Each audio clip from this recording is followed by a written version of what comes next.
This is the rags to riches story of Andrew Carnegie, the steel titan who forged modern America.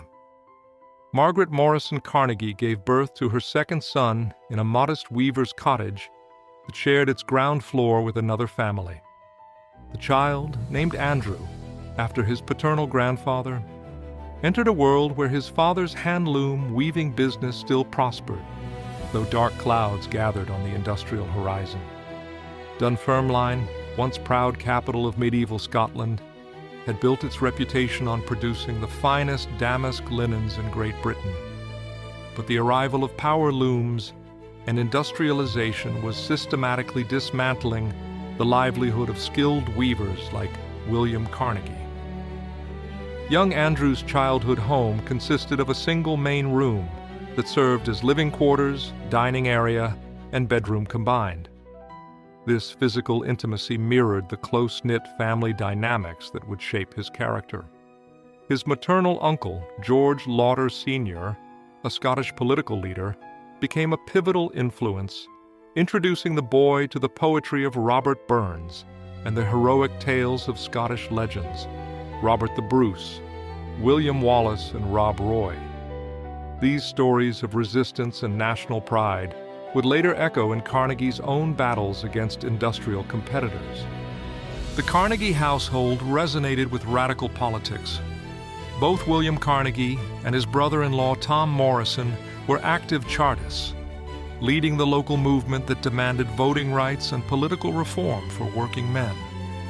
In 1842, Tom organized a national general strike, while William published letters in radical magazines and served as president of a local weavers' society. This atmosphere of social activism and belief in progress through collective action left an indelible mark on young Andrew, though he would later interpret these principles through the lens of industrial capitalism rather than working-class solidarity.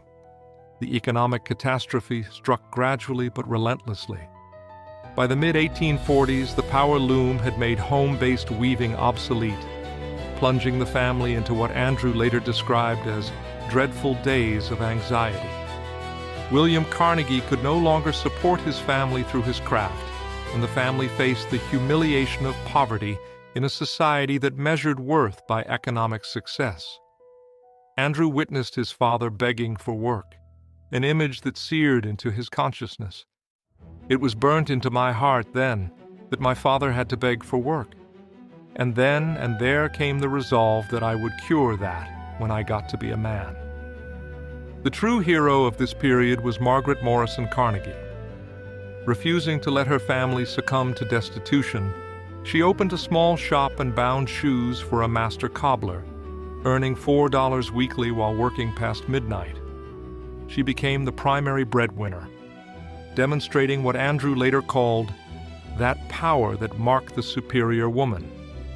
A combination of pride, ambition, resolution, and self-respect that refused subordinate status. Margaret's influence proved profound and multidimensional, instilling in her son not merely a work ethic, but dignity in labor, resourcefulness in crisis, and unwavering family commitment. Andrew would later reflect that such maternal heritage was worth more than inheriting millions. A remarkable statement from a man who would accumulate precisely that. Paradoxically, Carnegie argued that their poverty was a gift.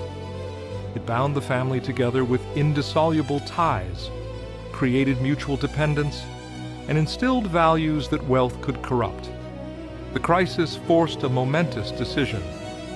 Margaret, hearing encouraging reports from relatives in America, pushed the family to emigrate.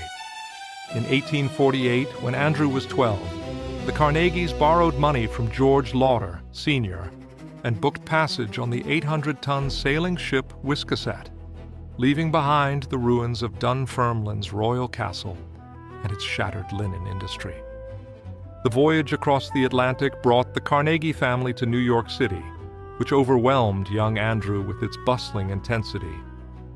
New York was the first great hive of human industry among the inhabitants of which I had mingled, and the bustle and excitement of it overwhelmed me. They eventually settled in Allegheny, Pennsylvania, now part of Pittsburgh, where Scottish relatives and friends had established a colony. The transition from medieval Scotland to industrial America could not have been more jarring. Andrew's first job in 1848, at age 13, was as a bobbin boy in a cotton factory, changing spools of thread 12 hours a day, 6 days a week, for $1.20 per week, equivalent to $44 in 2024. The work was monotonous and physically demanding, but it introduced him to the rhythms of American industry. His father soon quit his position at the same mill, unable to adapt to factory work, and returned to his loom, leaving Margaret as the family's primary support. Andrew soon attracted the attention of John Hay, a Scottish manufacturer of bobbins, who offered him a job for $2 per week. The turning point came in 1850 when Andrew became a telegraph messenger boy in the Pittsburgh office of the Ohio Telegraph Company. His diligence and remarkable memory quickly distinguished him. Within a year, he was promoted to telegraph operator, mastering Morse code and demonstrating an ability to memorize entire newspaper columns after a single reading. This skill caught the attention of Thomas A. Scott, superintendent of the Pennsylvania Railroad Company's Western Division. In 1853, Scott hired the 18-year-old Carnegie as his personal secretary and telegrapher at $35 per month. The Pennsylvania Railroad became Carnegie's university. He learned the intricacies of modern business, transportation logistics, and the power of information. Carnegie innovated by keeping the telegraph office open 24 hours and developed a system of burning railroad cars after accidents to clear tracks quickly. His mentor, Thomas Scott, along with company president J. Edgar Thompson, would remain influential throughout Carnegie's life. When Confederate mobs destroyed railroad lines in Maryland, Carnegie assisted Scott in supervising repairs and noticed that telegraph lines had also been cut, stopping to repair them himself. During the Civil War, Scott became Assistant Secretary of War, and Carnegie was appointed Superintendent of Military Railways and the Union government's telegraph lines in the East. This position gave him unprecedented insight into the war machine and revealed the enormous demand for iron products. He invested his salary wisely, and by the 1860s had investments in railroads, sleeping cars, bridges, and oil derricks. One early venture was merging the T.T. Woodruff and Company sleeping cars with the Pullman Palace Car Company, earning him more than $45,000 annually from investments compared to his $2,400 railroad salary. Carnegie's shrewdest early move came in 1865 when he founded the Keystone Bridge Company, focusing on replacing wooden bridges with stronger iron ones. He understood that the contacts and information derived from his railroad association made everything else possible.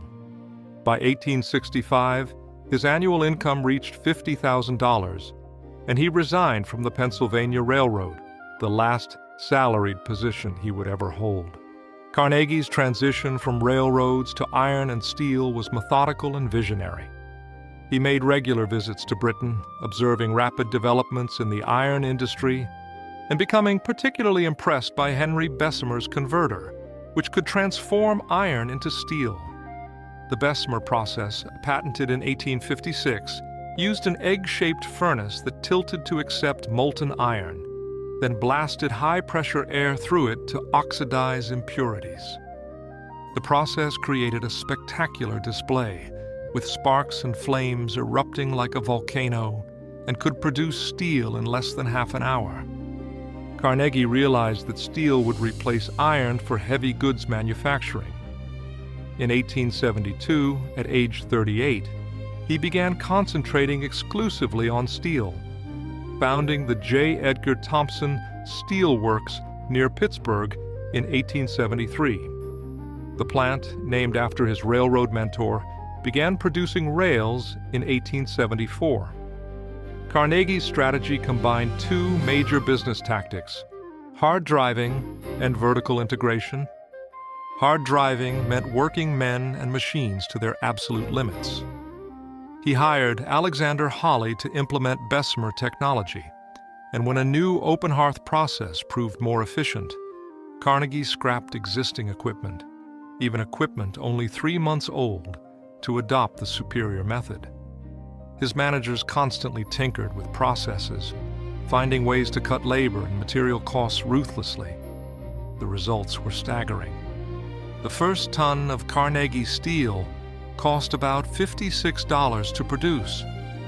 By 1900, the cost had plummeted to $11.50, a 79% reduction in 27 years. Vertical integration proved even more revolutionary. Rather than buying ore and coal, Carnegie bought mining land in Minnesota's Mesabi Iron Range and vast coal fields with beehive ovens for making coke. He acquired a fleet of vessels to transport raw materials to Pittsburgh and controlled every aspect of production from the moment ore left the ground until steel rails emerged as finished products. This strategy allowed him to secure steady supplies at lower cost, standardize production methods, and implement technological innovations like the Bessemer process with maximum efficiency. By 1883, Carnegie had acquired his biggest rival, the Homestead Steel Works, which included hundreds of miles of private railroad and a fleet of steamships. He also purchased the Pittsburgh Bessemer Steel Works, Lucy Furnaces, Union Mill, Union Iron Mills, Keystone Bridge Works, Hartman Steel Works, and the Frick Coke Company. At this point, the United States had become the world's primary steel producer, and Carnegie controlled roughly 1/4 of the global market share. Carnegie's partnership with Henry Clay Frick would prove both transformative and catastrophic. Intense, humorless, and driven, Frick pursued money and empire with single-minded determination. In 1881, Carnegie brought Frick into the business, and by 1889 had made him chairman of Carnegie Steel. Carnegie wrote to Frick, "Take supreme care of that head of yours. It is wanted," again expressing my thankfulness that I have found the man. Frick's expertise in coke production complemented Carnegie's steel operations perfectly. He had figured out how to produce high-quality coke far cheaper than competitors, which attracted Carnegie's attention. Together, they created an industrial behemoth valued at $25 million by 1892, making it the largest steel company in the world. However, their partnership contained inherent contradictions. Carnegie cultivated a public reputation as a pro-labor industrialist, even while delegating the harshest labor policies to Frick. This arrangement allowed Carnegie to maintain his image while Frick played the heavy, a dynamic that would have deadly consequences. The Homestead Strike of 1892 exposed these contradictions catastrophically. The contract between the Amalgamated Association of Iron and Steel Workers and Carnegie Steel was set to expire on July 1, 1892. While Carnegie vacationed in Scotland, he gave Frick carte blanche to break the union before the deadline.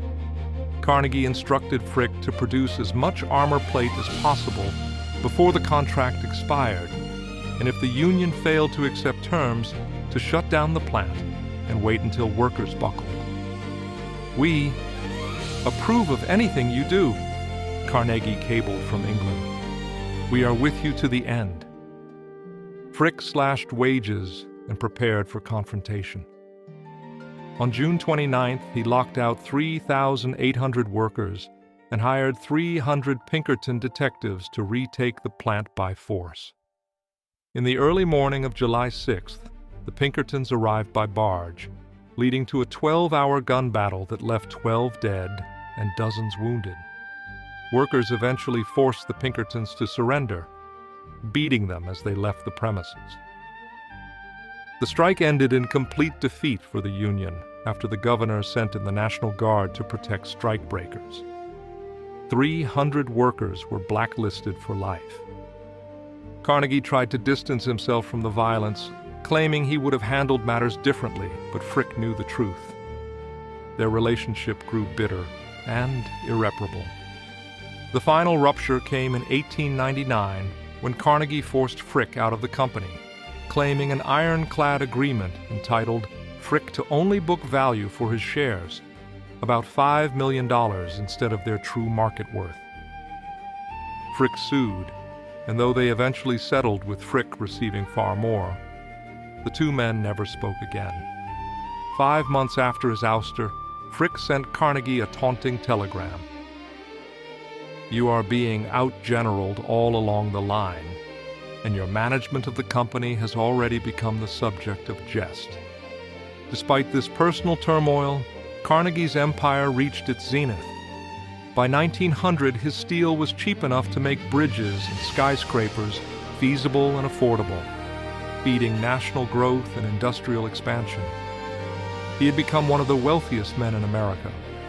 Then, in December 1900, J.P. Morgan's representative Charles Schwab approached Carnegie during a dinner at the University Club in New York.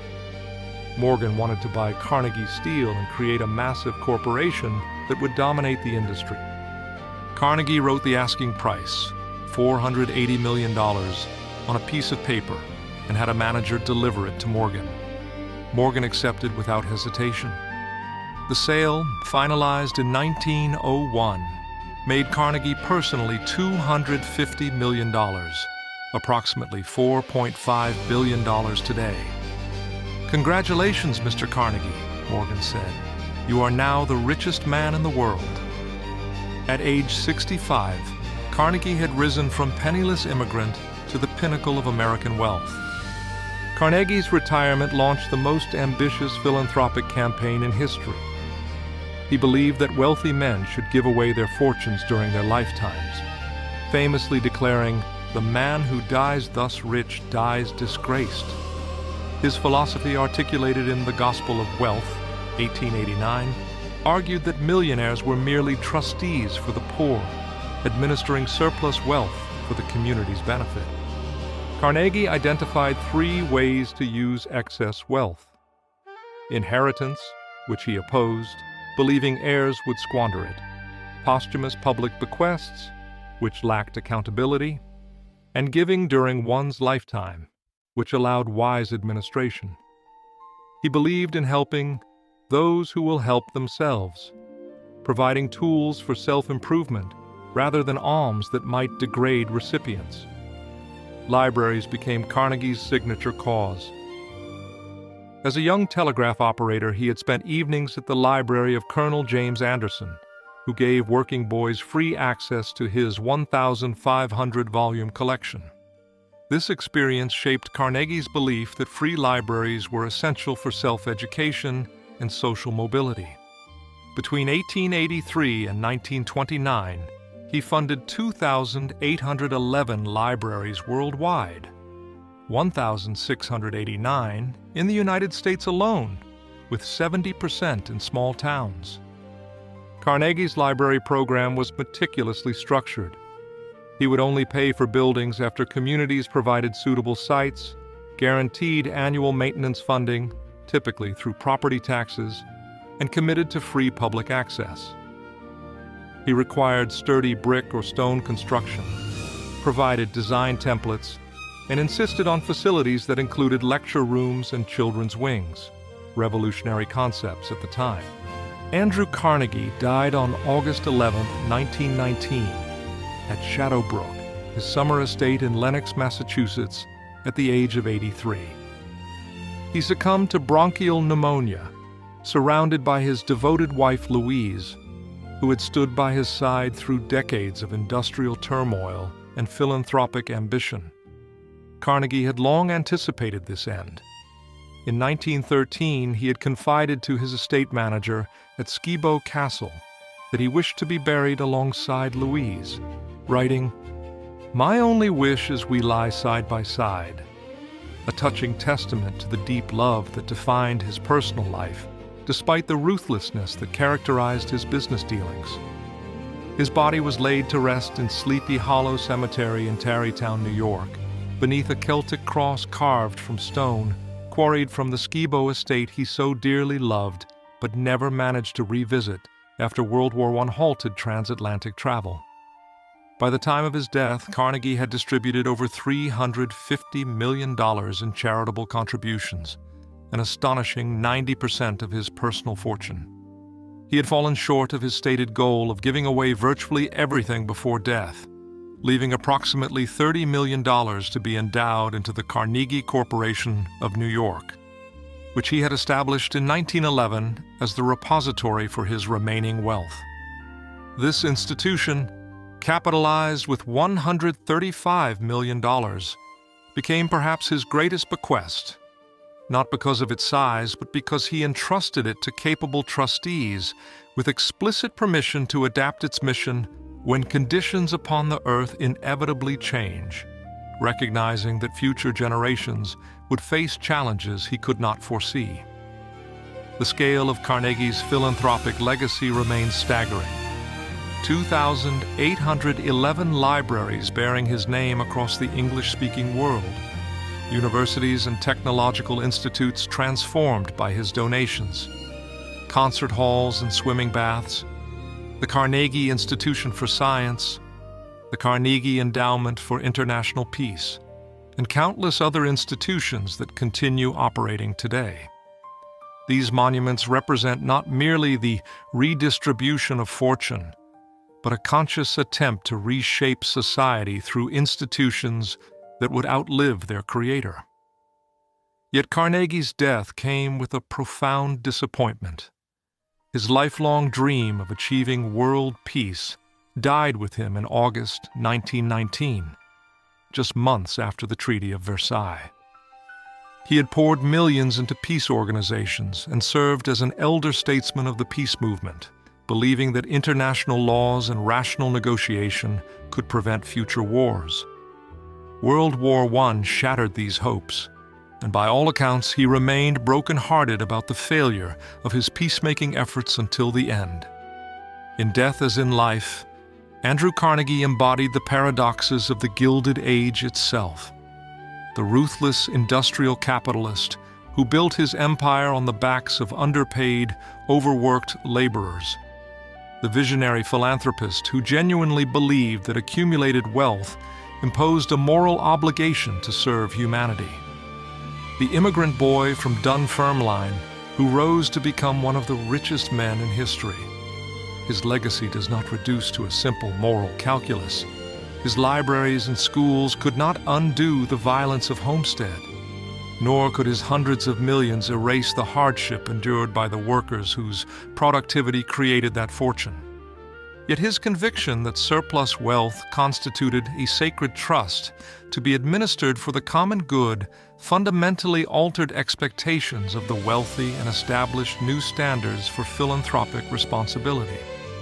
In the century that followed his death, Carnegie's name became synonymous with enlightened giving rather than ruthless business practices, a transformation that speaks to the power of redemptive action in redefining a life's meaning. His grave in Sleepy Hollow, marked by the Celtic stone from his beloved Scottish estate, stands as his final resting place, a symbol of the bridge he built between the old world of his birth and the new world of his achievements, and perhaps also a monument to the dual nature of the man who created it.